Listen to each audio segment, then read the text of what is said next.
A day after the deluge, and areas along the coastline which took the impact of the tsunami are an underwater junkyard. The wreckage of buildings, boats, cars are strewn across a huge area. Trains were swept off their tracks. In some cases, the tracks were uprooted too. Oil refineries, which were set ablaze by the earthquake, continue to burn. A 1,300-mile stretch of northeast Japan was swamped, and amongst all this mangled metal, there are many bodies. Estimates of the number of dead have risen as emergency workers and the military have made it into the worst affected areas. Many thousands of people are said to be unaccounted for, including more than half of the population of the town of Minamisin-Riku, which is thought to have been obliterated. You cannot see any building which the city office used to stand.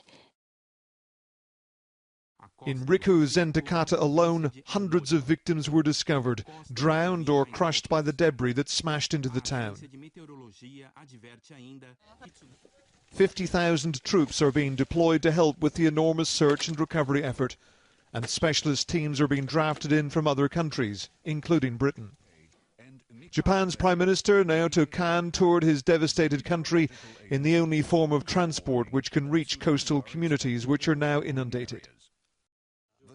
The view from the air shows the scale of the disaster and the size of the task ahead. More pictures have emerged of the terrifying moments after the immensely powerful 8.9 earthquake off the coast triggered the series of tsunamis. This is Kamaishi. Coastal defences were easily breached by the giant waves, and once ashore, nothing could stop its steady, deadly progress.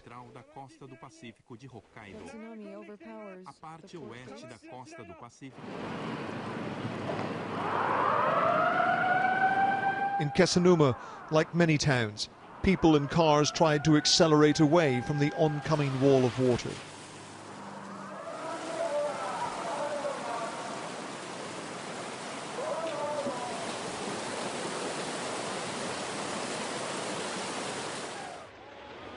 Here, a bus just managed to avoid being hit.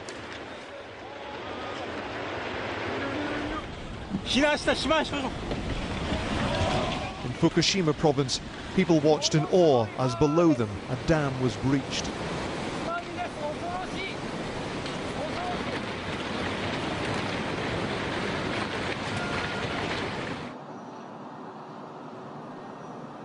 In Tokyo, buildings were rocked and people inside were shaken, but they're built to withstand the powerful earthquakes which afflict the country. This time the appalling damage was the result not of the quake bringing down buildings, but because of the shock waves that the seismic activity unleashed at sea. The country remains in a state of shock, whether they witnessed it for themselves or just watched the terror unfold on television. Ian Woods, Sky News, Northern Japan.